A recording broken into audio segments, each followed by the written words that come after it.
Pozdrav! Ovo je treća pokazna vježba specijalnog tima jedinica. Ovdje smo da pokažemo danas vježbe kamuflaže, napadanja protivnika s leđa, diverzantske i ine akcije. Nastavnik Ljajić će nam demonstrirati napadanje protivnika. Nastavniče, kreni.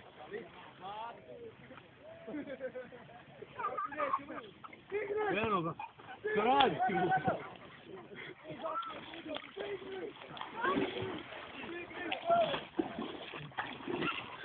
Kao što vidite, teren nije bio ni malo prijateljski.